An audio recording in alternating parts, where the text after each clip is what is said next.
All right, so today's an early day for the Build Bros. It's been a while since we bought the car, and we've kind of been stuck at almost what would be step 2. You know, once we dismantled all the parts that were broken with the red car, we kind of figured out that I don't think we could do it. We could pull the body the way that we wanted to on our own. So we took a couple pictures and we took it to our friends at A-Class Paint, where, we were kind of told, it can be done, but it needs to be definitely put in the body, frame straightening machine. So I was kind of bummed. I thought it was something that we can do all DIY ourselves. But the problem was that he said that we need to bring the new fender and the new hood and all the missing components so they can align it up once they pull the frame out. So I was hoping to leave that part for the end so we can actually test out the spraying ourselves and once everything's aligned.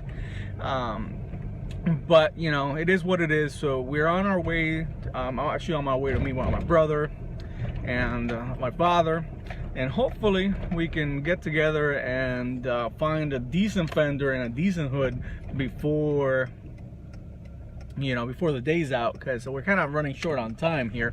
The goal was to the goal today is to pick up both of those two things, because our friends at A-Class told us next week they're ready for us to bring in the car. So I'm excited about that, but I don't know what's out there right now. So we're on our quest.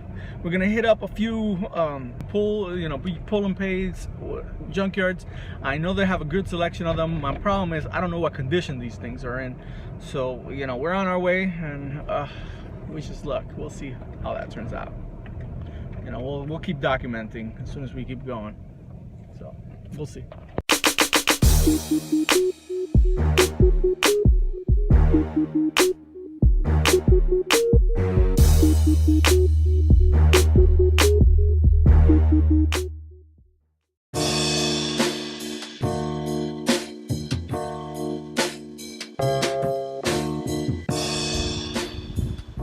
Man, I kind of want one of these. It's a TI. I don't see too many of these around anymore, but it looks like it's got the fender that we need.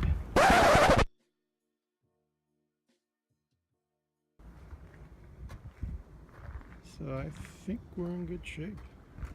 Sweet. Loaner car coming up.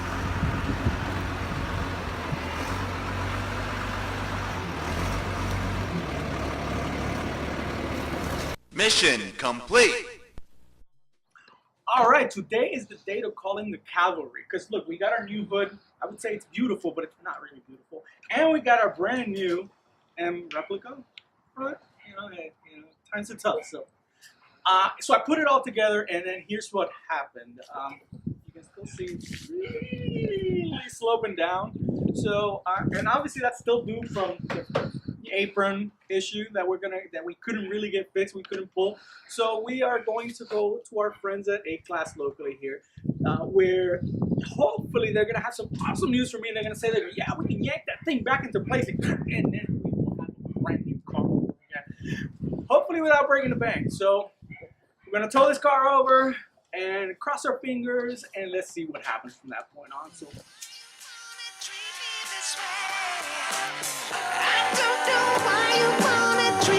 This way.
big shout out to Greg at A-Class for giving us an all-access pass to the shop.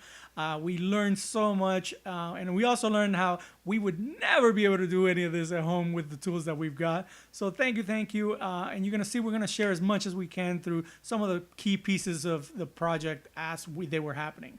We'll give you the Cliff Notes version. All right, so we finally got the car up on the frame machine, and you know, I realized I had forgotten completely to take out the side skirts because we know they have to lift the car up. I told him to do that. He forgot. Yeah, I know. I got lazy. I just got too excited, you know, and I got distracted by that yellow Toyota back there. I love that thing. Anyway, back to your roots, man. But yeah, those are my roots. Forget the BMW. You're gonna build a Corolla next. You know that. No, that's okay.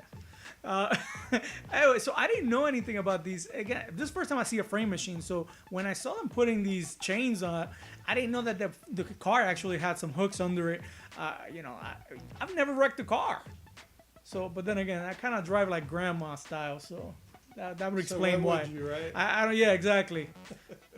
But I don't know. Just it surprised me the amount of chains that they had to hook up with to these cars to then tension them up so that way make sure it's. I mean, it makes perfect sense that what they had to do that. I just didn't know how it was going to be done. Right. When they start pulling, you want to ensure that it's secure, Yeah. you know, on either side. Well, exactly. You know, so you know, and again, once they pulled in this little stick thing to measure the distance of the fenders from the wheel wells and all that stuff, I'm like, okay, it made me feel a little bit better. You know, I know they've done these before. Yeah, we need to move this GTR, man, to my house. Forget your house, my house. I thought you said you wanted a Toyota. I do, but you know, I'll take that Nissan. I'll make an exception. So anyway, so it's funny because I had wanted to buy one of these clamps here to do it at home with the tree, but then again, now that I know that you have to anchor the bottom of it, then there's no way I would ever be able to do the pressure needed to be able to pull this thing. Man, and that metal is thick on these BMWs. Yeah, man. seriously, It's but insane. look at the curvature that you see right there. I thought it was my eyes. It looked straight when I was at home, but it wasn't up until it was up here that I realized, dang, there's a nasty freaking twist to that apron, you know. And then you start seeing it pulling right here, slowly. It'll loosen up a little bit, but then you even draw a line, you can see it slowly straightening. So I was really glad that they were measuring at every step because I didn't think that, you know, that fender would ever go back in there.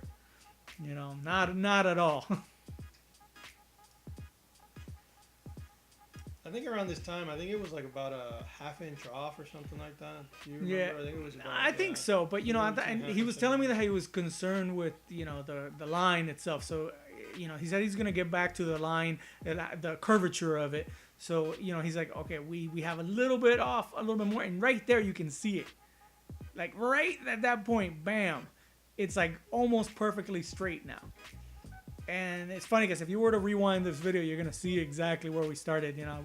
And I really don't feel like doing it in post, but rewind it, you'll see.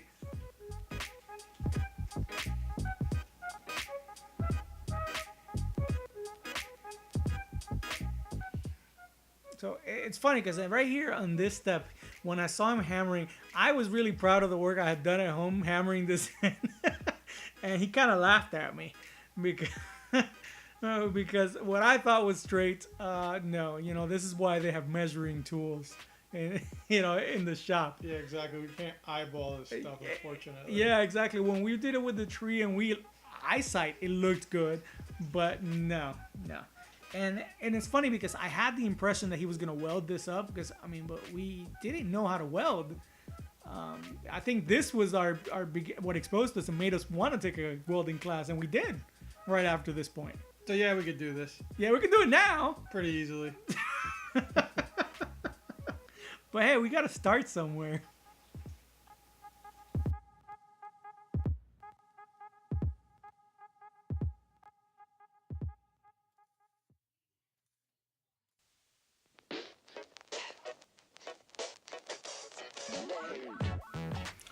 So this right here will be our first test fitting of the fender, or the turbo fender as we like to call it, because it was ridiculous. This car had that stupid turbo thing, and it became known as the turbo fender. Everywhere we took it, they're like, "Oh, I didn't know this car was turbo." Maybe it's a sign, man. Maybe we have to make it turbo. What do you think?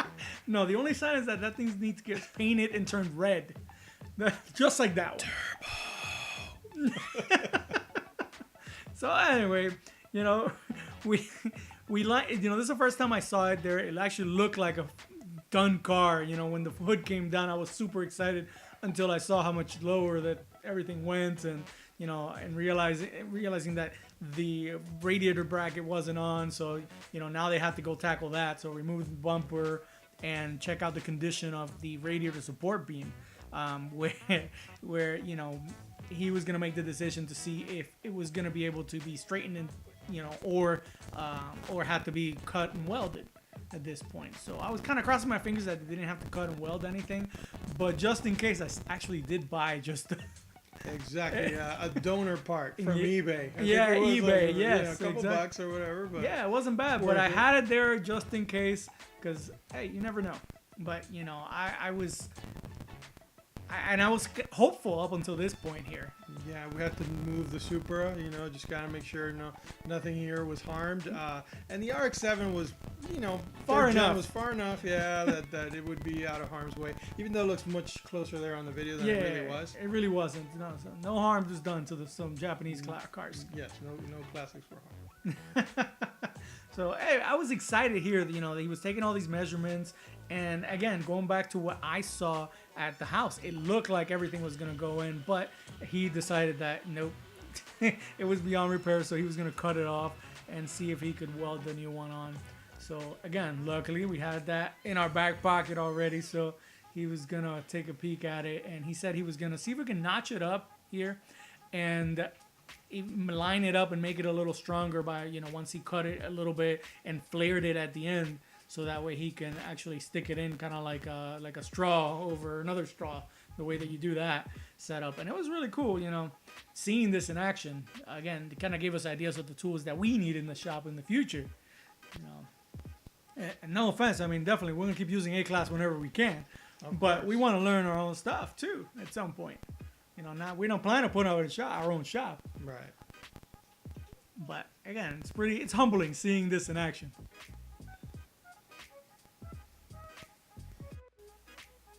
By the way, a big shout out to Cristobal, who you see here basically doing the majority of this work. This dude's a beast. This guy, day after day, kind of worked on this thing, with minimal effort and minimal help. I think, there was a couple times in there that we had to improvise and kind of help him, get some tools, and we were just kind of there as assistants more than anything. But Tool wranglers. pretty much tool wranglers. I like that. That's about the right way to put it. But he's a very humble dude. You'd never know, the amount of talent that this guy possesses. And we got to talking about some of his former projects and things like that. And the guy really knows his stuff. So shout out to him. Definitely did an amazing job on this project. So big ups to him.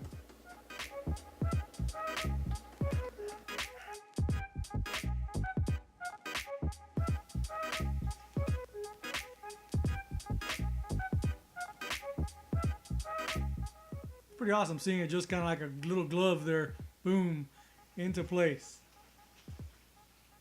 Although, don't get me wrong, at this point I was really worried that it was just kind of laying there, and until he pulled out the little measuring thing, I'm like, oh, okay, good. Everything's lining up again. So that kind of put me at ease, because I had no clue how that was going to work. Because, I could eyeball that, sure, but... Javier's always worried. I know, He gets seriously. worried about everything. It's my biggest project, come on. I know. Just picking on you.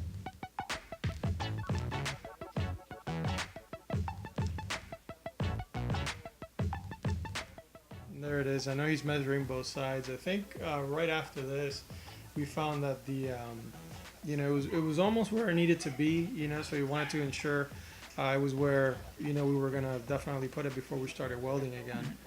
Because that was, I think, their biggest fear. You put it in place and then it's still slightly off or whatnot. Yeah, and you're gonna see here that what he'll start welding it soon here, but he did let us know that after the weld there was gonna be a slight adjustment done. We just didn't know what the technique would involve, but you'll see that near the end. Yeah.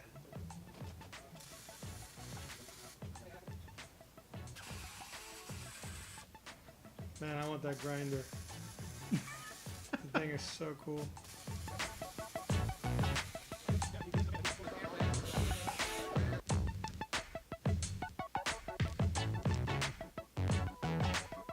And here it is. Yeah, it's cool because I'm thinking, because the car is tied down and lifted a little bit, once they pull it from the bottom, it was gonna pull everything, but it wasn't pulling down enough, and I think he told me it was like literally almost like a quarter of an inch that needed to be moved more, and the machine, the little crank wouldn't go anymore.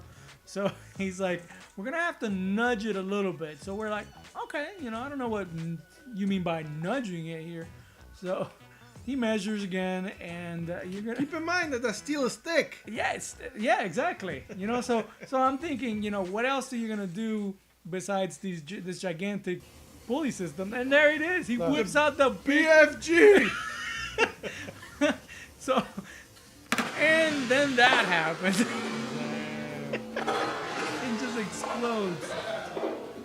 But can you believe that immediately after that, it actually made it exactly the measurement that he wanted. So, hey, Kudos to him, man. I mean, this dude, he knew what he was doing all along. and give us a little show with it too.